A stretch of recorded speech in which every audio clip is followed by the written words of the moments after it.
yan na mahintay natin at bumalik yung issue doon sa flood control, di ba? Kasi ang kumbaga nagpahinga lang po itong issue ng flood control na ito at corruption dahil kinakailangan pa nating bantayan yung health nitong si BBM, kung ano yun. Kasi nga, merong mga consequence yun di ba? Kapag nakita natin sa Monday talagang hindi siya lumalabas ng Malacanang, then we can demand, di ba? Sa Malacanang na mag-step down na si BBM dahil hindi na niya kaya at Hi Richie, hindi na niya ma-perform yung kanyang duty or yung kanyang office as president, at doon na i-connect na natin uli yung usapin ng korupsyon at flood control. Kasi before, kung hindi niya makontrol yung korupsyon, lalo na dun sa flood control at yung sa national budget, di ba? Hindi pa naman siya, wala siyang health issue nun. How much more kapag meron na siyang health issue ngayon, di ba? So yun, hintay-hintay niyo yung mga ganong mga panawagan natin. Kasi kinakailangan na bantayan natin si BBM. Kasi sabi nga natin, siya yung, kumbaga siya yung nagtitimo ng bansa natin.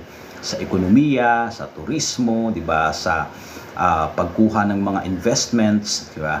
So, siya yun. Yung foreign relation natin, di ba? Actually, yan yung isa sa mga failure niya this past few days, di ba?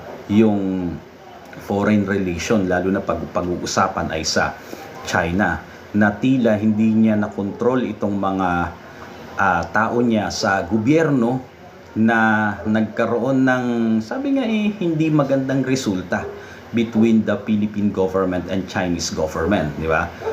Lalo na nagkaroon tayo ng, sabi nga, disadvantage position. Sabi nga natin, nasa disadvantage position na tayo before sa against China dahil pag tinignan mo ekonomiya, mas malaki yung ekonomiya nila. Pag tinignan mo yung military nila, mas malaki yung military nila. So therefore, hindi tayo po pwedeng gumalaw ng pabara-bara at kinakailangan may guidance ng chief architect of our foreign policy, none other than the president. However, mukhang hindi niya nabantayan yung kanyang mga tao, diba? At ngayon sa sitwasyon natin ngayon ay tila kung nasa disadvantage position tayo dati, lalo tayong napunta sa disadvantage position. Bakit? Nakita ng China ngayon yung weakness natin. Ano yung weakness ng government natin? Divided. Hindi yung tao dahil alam naman natin, divided talaga yung tao when it comes to policy about China. Not necessarily na yung ating paninindigan dun sa usapin ng karagatan ng West Philippine Sea. Hindi yan, kasi majority talaga sa atin ay nagsasabi na may karapatan kami dyan hanggang dun sa 200 nautical miles or yung EEC. Ang sinasabi ko na divided ngayon is the government itself. Diba? Iba ang sinasabi ng Senate, iba ang sinasabi ng Coast Guard, at iba ang sinasabi naman ng Executive Department nitong si BBM. Diba? Ang sabi ng Senate, gusto nilang magpasa ng isang resolusyon na dinideclare nila itong ambassador ng China dito sa atin na persona non grata, 'di ba? However, medyo pumalag, 'di ba, ang Malacanang dito. Kung inyong napanood yung isa sa mga interview dito kay Claire Castro, nung tinanong siya kung agree ba siya, ano ang papayag ba sila ni BBM o particularly si BBM na i-declare nga na persona non grata ang ambassador ng China dito sa atin. Anong sagot ni Auntie Claire? No, no, no, no. Diba? Big no. Hindi talaga. Kaiba yun din yun doon sa sinasabi nitong si Tariela. Diba? Kanyang kinukondina yung pakikipag-away niya dun sa ambassador sapagkat may world war sila diba? World war sila. Diba? Pagkatapos syempre yung dating cabinet secretary ng dating nitong administrasyon na ito na si Professor Clarita Carlos, sinabi niya na huwag kayong gagamit ng mga salitang ganyan na hindi nyo naman alam ang consequence. Di ba? Yun nga ang hirap doon sa ating Senate ngayon na pinamumunuan ng isang estudyante or dating tambay sa school bukol. Di ba? Hindi niya alam kung ano yung sinasabi niya. Hindi niya alam kung ano ang magnitude nung kanyang sinasabi at nagpasa sila ng resolusyon. Kung titignan mo kasi doon sa mga pumirma ng resolusyon na in favor sila na ideklara na persona non grata itong ambassador ng China dito sa Pilipinas, makikita mo doon, isang abogado lang nandun di ba? Yung isang liberal pa, si Kiko Pangilinan. Samantalang yung hindi mga pumirma, ilan yung abogado doon? 4. Alan Peter Cayetano, Pia Cayetano, sino pa ba? Marcoleta, Chis Escudero, at si Amy Marcos, although hindi nagbar si Amy Marcos, di ba? Nag-aral siya ng batas, di ba? Galing siya sa law school. So, kung titignan mo, yung mga nag-iisip nandito sa mga hindi pumirma. Dahil alam nila yung consequence nun. Alam nila yung consequence na pwedeng mangyari doon. Hindi tayo magtataka na dito kay Kiko Pangilinan dahil liberal yan si Pangilinan Diba? Obviously, laging nandun yan sa paguguluhin nila yung usapan dyan sa West Philippine Sea. Bakit ba nila pinapagulo lalo na ng mga liberal? Ito ikikwento ko po sa inyo, no. Bakit itong mga liberal ay gustong-gusto nila kumbaga hindi naman kumbaga para fair naman tayo, di ba? Medyo neutral tayo dito sa usapin na to. Kasi kahit ako po, kung tatanungin ninyo, ay naniniwala ako doon sa arbitral ruling, di ba? Na meron tayong karapatan, meron tayong sovereign rights at jurisdiction. Tandaan po ninyo yun yung mga technical nun, hindi po teritoryo, hindi territorial ang pinag-uusapan dito. Meron tayong jurisdiction at may sovereign rights tayo dyan sa West Philippine Sea hanggang sa 200 nautical miles. Sabi nga, dapat gamitin natin yung mga termino na tama para maitama natin yung mga kababayan natin, para maisulong natin at masabi sa China ng tama yung claim natin dyan. Sapagkat kapag mali po ang ating claim dyan, sabi ko nga doon sa isa kong content, di lalo tayong lolokohin ng China, di ba? Bakit? Kung yung termino pa lang sa mga claim natin, hindi natin alam gamitin yung mga legal term, di ba? Political term, hindi natin alam gamitin, lolokohin talaga tayo ng China, di ba? Hindi talaga ibibigay sa atin. Tandaan natin, tuso ang China, di ba? Hindi tayo pabor sa China, pero itinatama natin yung narrative natin. Kaya nga, sisimulan natin sa ganito. Bakit parang ang pakiramdam ninyo, di ba? Kung hindi lang, kumbaga hindi pakiramdam obvious na obvious Kung titingnan nyo palagi, ang laging kumukontra kapag nagiging maayos yung relasyon ng China at ng Pilipinas ay may nanggugulo. At ang nanggugulo, pangunahin dyan ay ang Liberal Party or itong mga pingkiawa. Diba? Sa panahon ni dating Pangulong Rodrigo Roa Duterte, nakita ninyo kung papaano sinuyo ni dating Pangulong Rodrigo Roa Duterte ang China para kahit papaano ay mabigyan ng karapatan at hindi na iharas yung ating mga kababayang mangingisda diyan sa may Baho di Masinloc or tinatawag nilang Scarborough Shoal, di ba? Yung mga kababayan natin diyan sa may Zambales, di ba? Para hindi sila guluhin diyan, which is pinagbigyan naman ng China.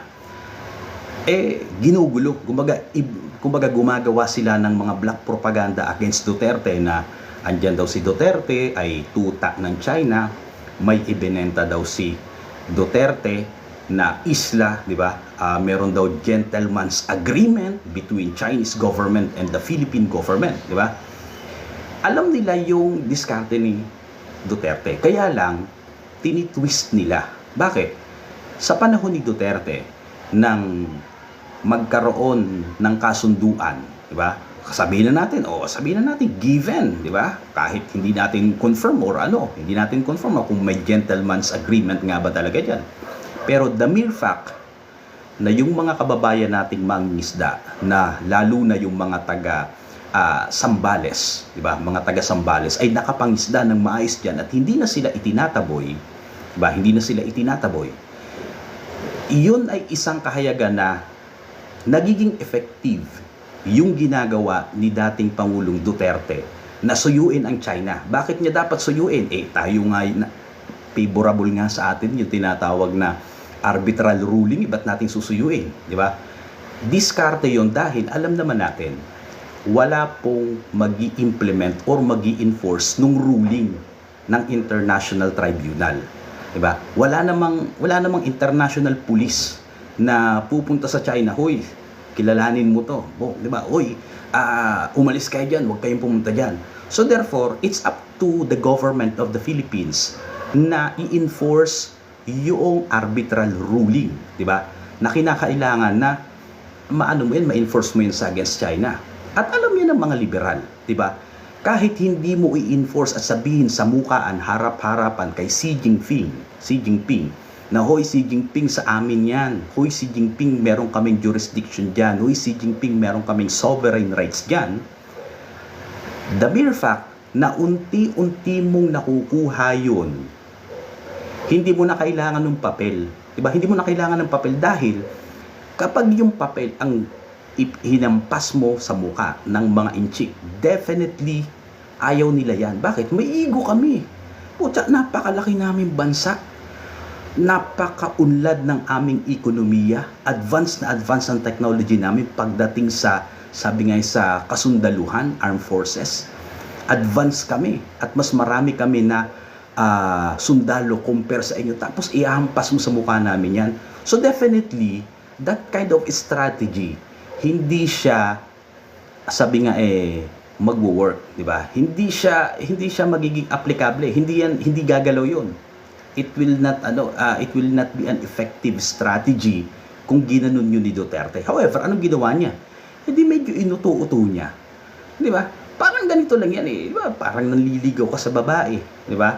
Hindi ayaw kang sagutin. Di syempre daanin mo sa santong dasalan, di ba? Dahan-dahanin mo, di ba? Kung sabihin mo na, alam mo namang ayaw ka ng babae, di ba? Tapos ang gagawin mo pwersahin mo, di talagang magre-resist yung babae. Ang gagawin mo, dadahan-dahanin mo. Hawakan mo ng kamay, di ba? Uuto-utuin mo, di ba? O hindi mo pa nililigawan o hindi ka sinasagot pero nahawakan mo na yung kamay, di ba? Hindi ka pa sinasagot pero nakakahiyakap ka na, nakakabeso-beso ka na. Kaysa dun sa pwersahin mo na, di ba, nililigawan kita, kailangan gustuhin mo ako, di lalong lalayo sa'yo yan. Di ba? Sabi nga, wag mong pilitin, baka dumugo. Ganun wag mong pilitin, baka dumugo. So, ang gagawin mo, dadahan-dahanin mo. Di ba? Ang sabi nga, hindi mo kailangan nung arbitral ruling na ipamuka kay Xi Jinping at sa Chinese government para makuha mo yung nakasulat at yung award sa'yo ng International Tribunal. Diba? Basahin mo lang, binasa mo na. O alam mo yung mga rights mo, yung sovereign rights mo, alam mo yung jurisdiction mo. O, di kunin mo kay Xi Jinping na hindi mo gamit yon, dahan-dahanin mo. At yun ay nagawa ni Duterte dahil nakita natin na pinayagan sa Scarborough Shoal or sa Ayungin Shoal itong mga kababayan natin na mangisda previously hindi pinapayagan. So, effective yung ginagawa niya. Pero kahit effective yung ginagawa niya, itong mga liberal gumawa pa rin ng tinatawag na mga black propaganda against kay Duterte. Ano yun? Tuta, di ba? Province of the, na lang daw tayo, tawag dito, China. Di ba? Isang rhetoric yun na ginagawa para makumbinsi mo yung China. Di ba? Yun ay para sa China.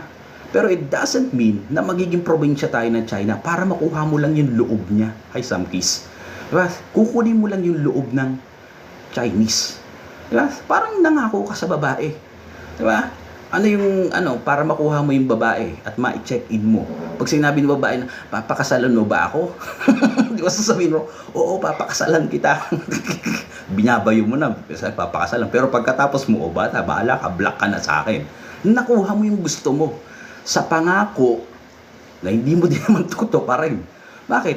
Kapag, kumbaga, salita lang yung kay Duterte. Anong katunayan na salita lang yung kay Duterte? At hindi yun nagkaroon ng kapalit?